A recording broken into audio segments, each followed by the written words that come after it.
Hello friends, for today's video I wanted to do an overview of all of the manga that I got around to in 2023. 2023 was the first year that I started this channel and had a dedicated space for not just manga, as a lot of you know, but adaptations, anime, video games, TV shows, pretty much storytelling in all of its other forms besides books, which is what I talk about on my main channel.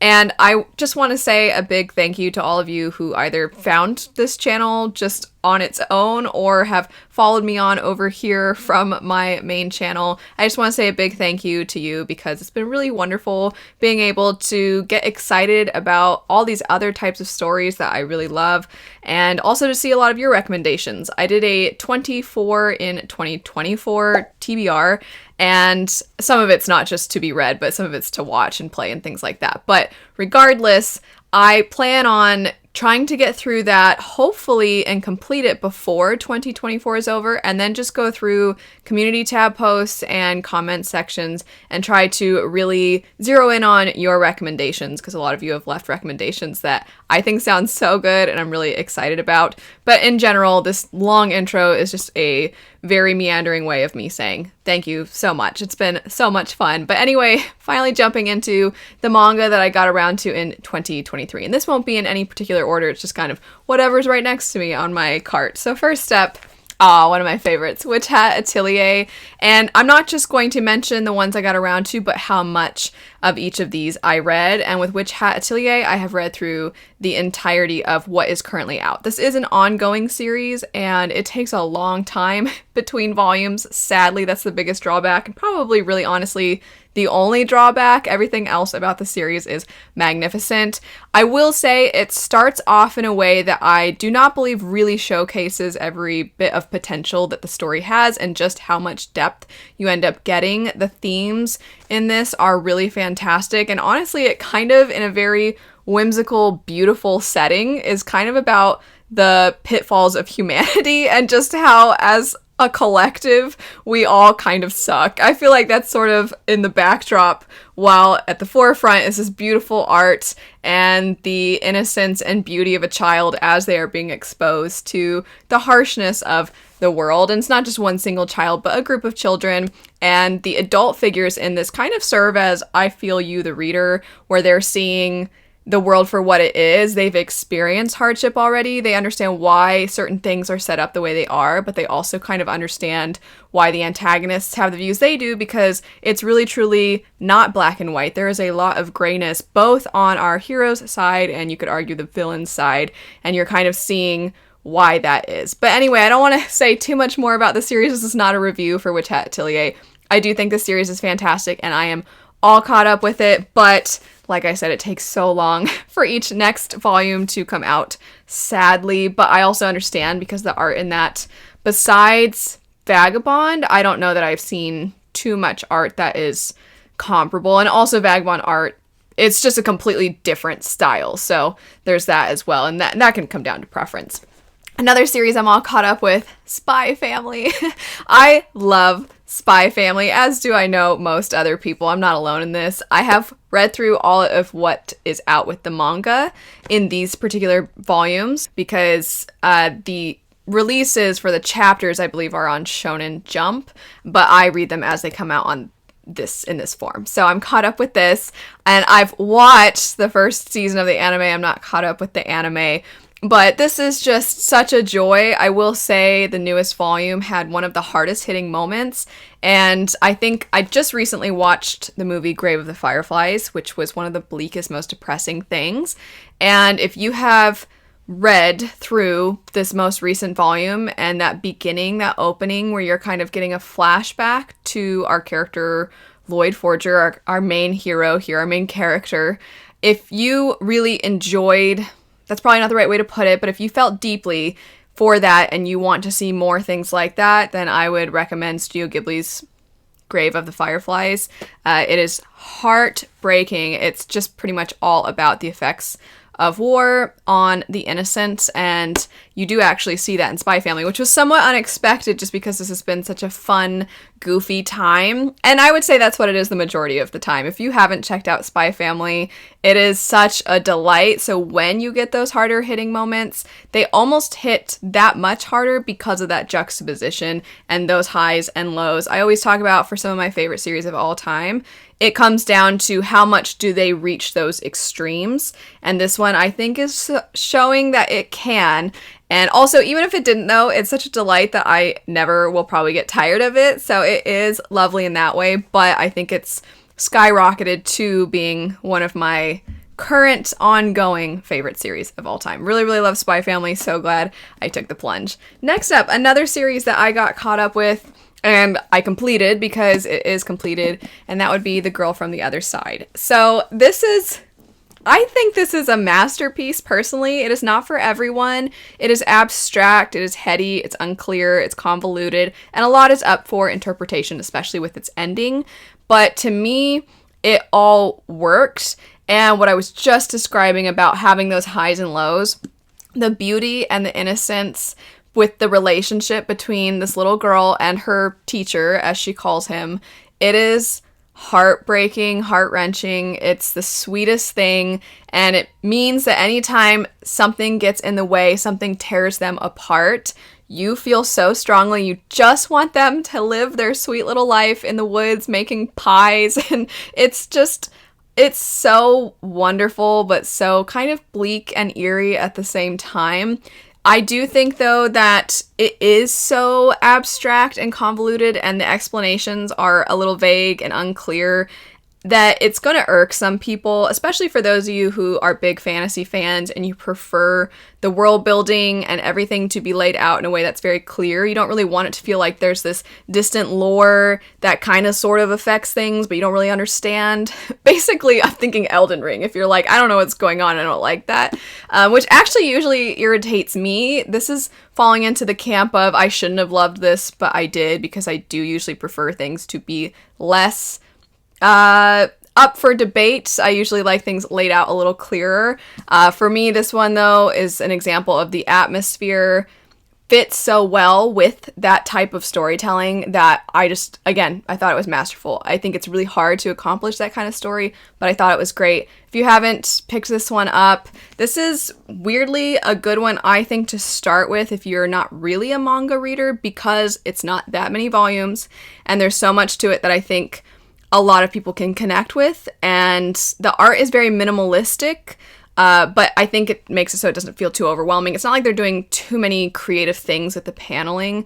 It's just kind of this sad, beautiful, eerie story, and I love it so much. I'm trying not to give too much away, but I loved it. I loved it. Next up, we have the Tokyo Ghoul. I'm holding up volume 2 as I only read through 2 volumes of this. I'll go ahead and extend this to say Ancient Magus' Bride as well, as I only read 2 volumes of both of these. So I did a few videos throughout 2023 of a try a volume where similar to where people will pick up a book and they'll try a chapter, and they'll do that for a few different books and then determine which one seems the most interesting. They'll pick that one up the soonest.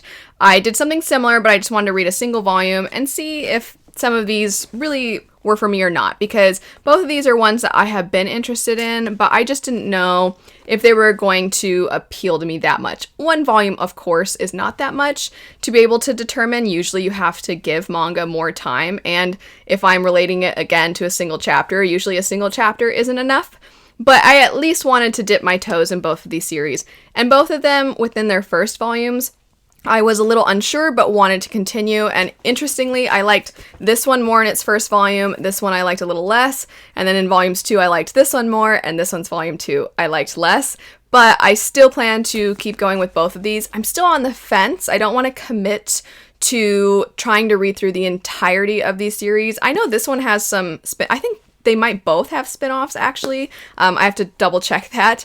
But right now, this one is so fantasy heavy, and you would think I would be all about that given that I love fantasy books. But right now, I'm kind of waiting to see when it segues away from that more the chapters. It feels like chapters right now, which literally a lot of manga has chapters. But I just mean it feels like we get short stories. That's a better way to put it. And you see so many different magical creatures, so many fantasy types, I'll say. And I like all of that. I like the way they're all blending together. I just want a little bit more of our main characters and their plot lines, as opposed to them going somewhere and experiencing everybody else's plot lines, if that makes sense. So I am still planning to continue on with this one. It had some hard-hitting moments even within those short little, what I'm calling short stories. And I specifically think of the one of the dragon. It's so sweet and so sad. So it has some glimpses of what I think it could really be a favorite of mine, but if it never reaches that point, that's okay. If it kind of just is always a fun fantasy ride, I'm okay with that. I just want it to maybe elevate from here with the character relationship building and the characters themselves. And then with Tokyo Ghoul, the first volume was just so introductory. If you don't know, this story follows a society. It's basically our own world, but there are ghouls and they eat humans and they can pass as humans. And most of the time, though, they're pretty separate from one another, and now we find our main character, through some very, very serendipitous circumstances, finds himself part human, part ghoul, and so he now also needs to eat human flesh if he is to live, and he really doesn't want to do that, especially as he is still part human, and he has always grown up being human. He cares about other humans, so he doesn't want to harm anybody. And so you're kind of seeing that struggle within the first volume. Again, it's very introductory. And then the second volume gets so much more interesting because there's kind of a greater plot revealed. You have what is basically a task force that is meant to try and get ghouls. And then you're also seeing that not all ghouls are bad. And so you don't want the task force going after the innocent ones, but they don't seem to have any kind of differentiating process. It's just, if that's a ghoul, we're going to get them. And I actually found the second volume was pretty moving and pretty tragic. So I'm very interested to see where we go from there. I also will say I like the art style in Tokyo Ghoul. Apparently some people don't, which is surprising to me. I think it's really cool. So I'm excited to pick up more of that. After that, we have one of my favorites of the year. I always forget if I read the first 5 or the first 6, but we have Golden Camui. This is one that I had hoped to get through so much more of. So this is one of the few that I loved but didn't read that much of, and I have said many a time throughout this year that that is due to the fact that it is so much information in the best of ways. It's historical fiction, and you are looking at what is kind of like a gold rush. In Japan, you have a character who really wants to find this gold, and how to find the gold, and the map that leads to this gold is a little morbid, but he really wants to find this so that he can take care of his friend's widow. His friend passed away in war, and so he wants to try and gain this gold so that he can fulfill this dying wish his friend had to have his wife taken care of. So our main character is on this quest, and he meets this indigenous girl who I have learned so much from this series. I've said many times, it's like the Food Channel meets National Geographic in that it's incredibly informative. You learn so much. I would think this would have won some awards, hopefully, because it has exposed me to so much that I didn't know before. And obviously it's fiction, but so much of it is rooted in fact. And in fact, I believe the actual writer and artist of this has some family history with a lot of this. So I found that to be adding another additional layer of depth. But these two team up together trying to survive the wilderness, and he is relying, our main character, on her knowledge of the environment, of animals, of hunting, of how to make clothing. I mean, really what she is capable of and what she knows is astounding. And then you have all these other people that are interested in this gold as well. So you are seeing quite a bit of violence, actually, and there's so many different groups that it can be kind of hard to keep track of who wants what and why, and it can get a little out there. It's also pretty funny. There's a number of times that I have laughed reading that series, mostly involving the food and the animals. Like, the harshness of nature, but also the beauty of nature is depicted really well, and some of the baby animals are so cute in that story. And then the wolf. The wolf. Anyway, another historical fiction that I picked up would be Vagabond. I have read all of what is out of these editions, and that is pretty much all that's out. I think there's one extra little bit that has come out since this, but it's not a full bind up like what we have. Vagabond is fantastic. The artwork is amazing. I will say I think this story takes absolutely forever to really get to its hard-hitting moments, and that's necessary though. I did a whole in-depth review, and if I've done other reviews for any of the ones I'm talking about, I'll have them linked.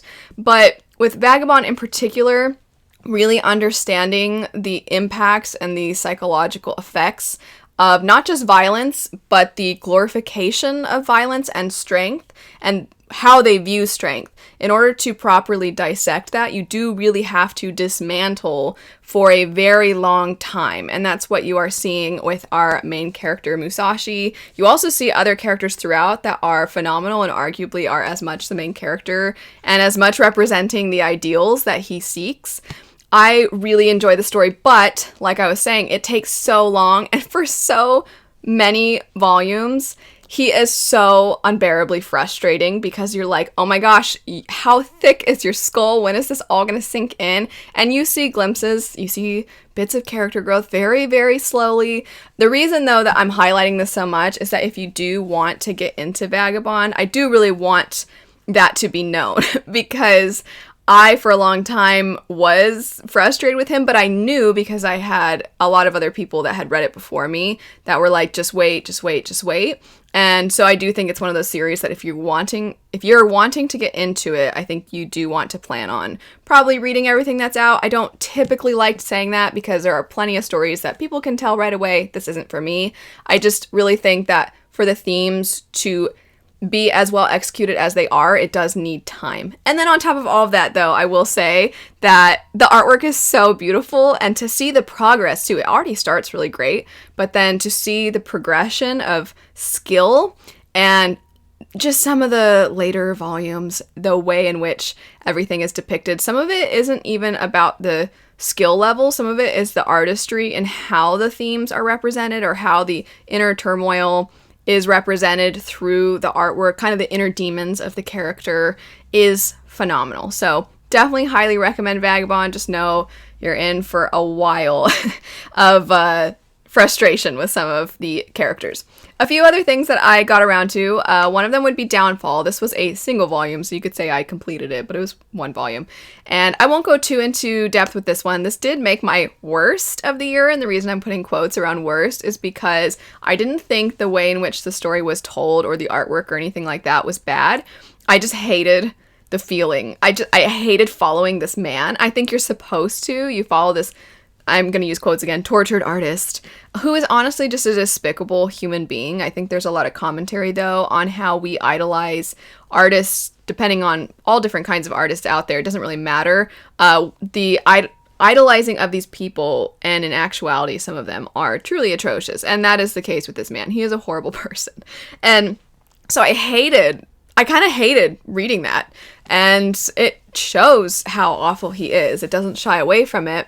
But I also don't think that that makes it objectively bad. I just really, there aren't too many reading experiences I've had this year that made me more grossed out. Like the ick factor was just so high. But it is a single volume. If you're interested, I suppose, in checking it out, then feel free to do so. I think a lot of people also don't feel the same as to what the commentary is. So a lot of people just hate it because they feel like it's just gross. But after that, we have Yona of the Dawn. I technically read volume 40 just recently, but I can say that I have caught up with all the volumes that are out for this. This is one that is just filled with so much angst, and it's so ridiculous for so long. And I also think for a long time, it kind of is a little bit surface level with the occasional, okay, we're chipping away at the surface, getting to something deeper. And the longer it goes, the more that we really fully explore the characters, their backstories, their personalities, and why they are inclined to do certain things, why they feel the way they feel, and their relationships with each other and the friendships that blossom. And you also see the way in which the politics opens up, which was kind of unexpected given how much angst is at the beginning. So if you don't know the premise at all, you follow this young princess who is pushed out of her castle and and she has to go on the run with only her bodyguard to protect her. Then very quickly she decides that she is going to try and rally these ancient dragon warriors to her side and get her throne back. But where the complexity comes in is the person that has taken over the throne has some kind of legitimate reasons for why they're doing what they're doing, and also they might be better at ruling than the previous ruler was, and Yona didn't really seem like she was capable at all. And so that is an interesting thing to explore, where you feel for her from a personal kind of emotional standpoint, but then logically you're like, but is the other person better? And then the other side of things is that the plot just moves so quick at the beginning, and you kind of just go from place to place, recruiting people to your side. And even some of the plot lines, while they hint at mature themes, they don't really explore those themes very much. But as it progresses, I do think it gets much better. So similar to Vagabond, this is one that you have to take probably your time with if you're going to really see its potential. That said, I don't think this one needed to take that much time. I think it could have tapped into some of the deeper things earlier on and not made people wait for so long. Whereas Vagabond, I kind of might argue that it did need that time for its themes.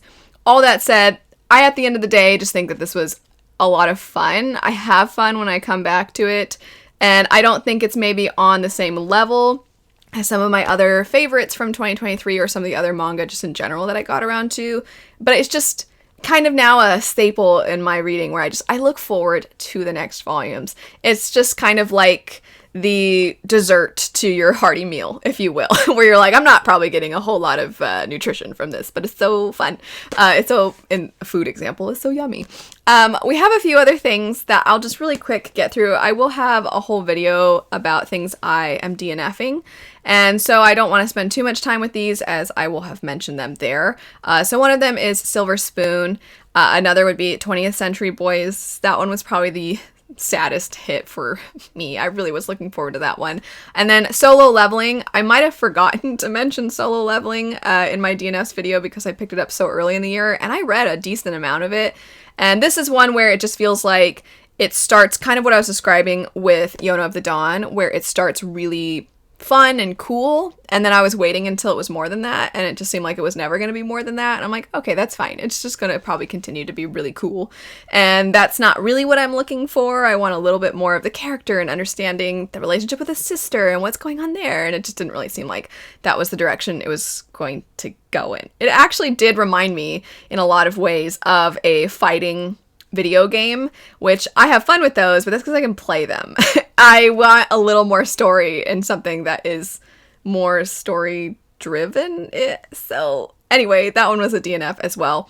And then even though this is dedicated to the manga I picked up, I do really quick want to say that I picked up some of Brian K. Vaughan's works as far as comics go, and I didn't like Y the Last Man because the main character I really couldn't stand. Paper Girls I liked, but I did talk about how there's something about that particular setting that I just do not like. I wish that wasn't the case, but I still liked the snappy dialogue. I still thought it was creative and the art was cool. There's just something about that setting that isn't appealing to me. However, Saga is one that I definitely will be continuing on with. That one already has so much heart, and it's such a fantastic blend of science fiction and fantasy, so I will be going further with that series. But that's it for all of the manga and then some of the comics that I got around to this year. Again, thank you so much to all of you who have made I should say, because it's already over, 2023 such a lovely manga reading year. Interestingly, I am not very good at keeping up with book series over on my main channel, but I'm happy to say that I got so far in so many of these that I either caught up with where they are or I completed them. So at least that bad habit with books didn't necessarily extend to manga. Anyway, there's so many others that I didn't get around to that I was hoping to, so if you are interested in seeing what I'm planning to pick up in 2024 in this year, then I'll have my TBR video linked. Thanks so much for watching though. I hope you have a lovely rest of your day, and I'll see you later. Bye.